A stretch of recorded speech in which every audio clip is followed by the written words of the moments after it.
Olá pessoal do segundo EJA, tudo bem com vocês? Aqui é o professor José Marcos novamente para a semana 3 das nossas aulas aí de Biologia. Semana 3 referente ao PET 1.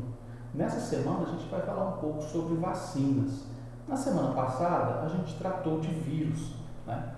E dentre os vírus, o mais conhecido da população mundial hoje, né, é o vírus aí que transmite a Covid-19, né, que manifesta a Covid-19. Então, hoje em dia, a gente tem uma corrida mundial para a produção de uma vacina que seja eficaz. Então, eu resolvi trazer para vocês esse assunto, né, para desmistificar um pouquinho aí sobre a produção de vacinas, sobre o que é injetado, né, o que é aplicado no ser humano de fato, para que ninguém tenha aí medo, dúvida quando a vacina realmente chegar. Ela, desde que, seguindo todos os protocolos da Anvisa, seguindo todos os protocolos aí de produção de vacinas, de pesquisa, a vacina só tem a nos oferecer benefícios. Então, muita gente recebe no WhatsApp muitas vezes aí coisas negando, dizendo que a vacina vai fazer mal às pessoas, e eu digo a vocês de que se a vacina, você ter todos esses protocolos adotados, você não precisa ter medo dela, ok? Então vamos falar aqui um pouco sobre imunização antes de falar de vacina. Você tem duas formas de se imunizar. O que é imunizar? É você ter então dentro de si anticorpos que vão combater as doenças. Os agentes que causam doenças, a gente costuma chamar eles de patógenos. Em alguns casos também antígenos. Então, para combater patógenos e antígenos, ou seja, os causadores de doenças, no seu corpo você precisa ter anticorpos.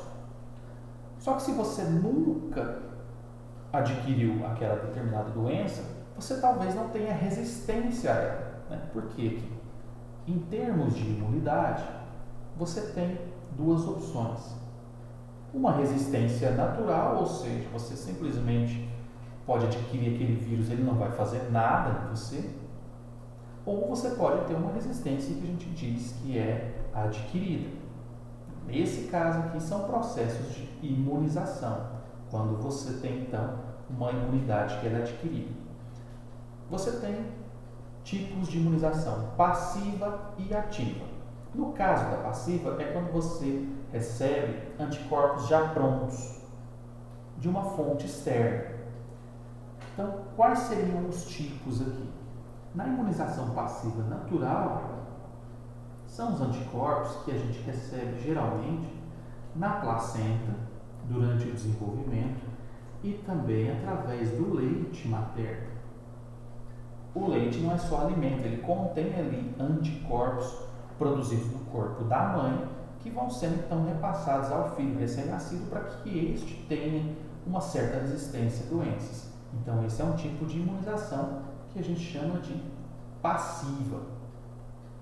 No caso da imunização passiva artificial, você também está recebendo anticorpos prontos. Esse daqui, pessoal, é o caso, por exemplo, do soro antiofídico. Uma picada de cobra, ela é tão severa, ela é tão drástica que você precisa receber anticorpos prontos. Não há tempo do seu corpo reconhecer aquele patógeno, aquele antígeno e fabricar os seus próprios anticorpos. Por isso que você fornece ao indivíduo o soro antiofídico com anticorpos já prontos para que o corpo tenha condições de combater essa doença, já com os anticorpos prontos ali para o ataque, né? Para atacar então o veneno da cobra. No caso da imunização ativa, ou seja, você está estimulando o corpo a fabricar os seus próprios anticorpos. Nesse caso aqui, você não está recebendo nada pronto, você vai estimular aquele indivíduo a produzir os seus próprios anticorpos. No caso aqui da imunização ativa natural, você tem então de sofrer a doença e através, né, de pegar essa doença, passar por ela, você desenvolve então anticorpos. Essa é a forma mais comum, mais básica de imunização ativa. Você pega a doença e ao longo desse processo de recuperação você produz os seus próprios anticorpos. O seu corpo reconhece essa doença e começa ali a ter uma resposta imunológica através da produção própria de anticorpos. A imunização ativa artificial seria então a vacina, porque através da vacina você oferece ao corpo um pedacinho daquele vírus, daquela bactéria que causa determinada doença, né? Obviamente esse pedacinho ele é tratado anteriormente para que não te dê uma doença aí, né? Para que não cause sintomas muito fortes. Muitas vezes você toma uma vacina e ali um dia ou 2 dias depois, ou até no mesmo dia, você tem um quadro às vezes de um pouco de febre, um pouco de dor de cabeça, mas é natural porque você está recebendo então fragmentos do vírus ou da bactéria que causa determinada doença, pré-tratados para que você não sofra aí uma reação mais forte. Mas através desses fragmentos você tem então o desenvolvimento de anticorpos próprios, para que quando você tenha contato com um vírus ou com uma bactéria vivos, prontos de fato para te atacar, o seu corpo desenvolva rapidamente os anticorpos e combata aquilo da melhor forma possível. Então, no caso aqui da vacina, como eu falei, você está estimulando a produção de anticorpos e células de memória do seu sistema imunológico. Então, no caso aqui, os antígenos que entrarem em contato com o seu corpo, você vai ter uma resposta imune muito rápida e você não vai ter, então, o desenvolvimento da doença. Tipos de vacinas, né? Quais os tipos de vacinas podem existir atualmente?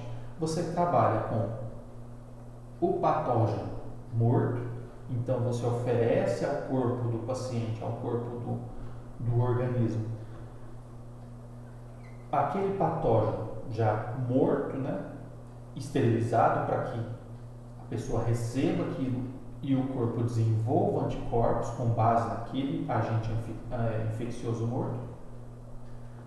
Em alguns casos é oferecido através da vacina ele vivo, porém atenuado, ou seja, você dá uma condição ali de que ele não vai fazer mal nenhum à pessoa. Isso é testado antes, obviamente, testado em animais, depois são feitos testes em seres humanos, até que essa vacina seja produzida em larga escala. Então você deixa ele em condições ali de atenuação, ou seja, você vai ter então esse agente infeccioso sem condições de provocar uma resposta, de provocar sintomas, né, muito graves.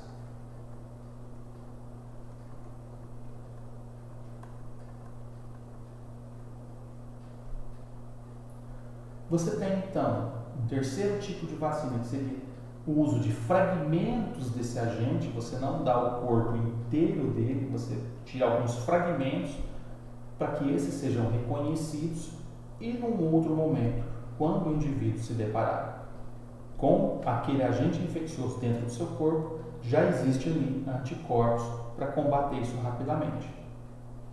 E no caso em que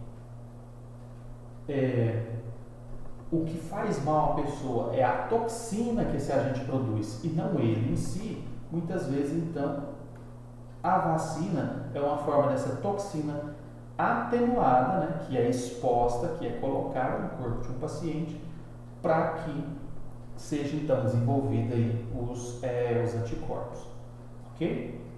Pessoal, fico à disposição de vocês durante o horário de plantão, caso tenha dúvidas, tá? Então, só repassando aqui, na apostila de vocês a gente trata não desses 4 tipos, mas apenas de 2 tipos. Você tem as vacinas de micro-organismos atenuados e você tem as vacinas de micro-organismos que são então inativados ou mortos. Esses são os principais, tá? Então aqui você vai ter micro-organismos que não são capazes de oferecer sintomas muito fortes para quem toma essa vacina. E no segundo caso, são os micro-organismos que foram mortos.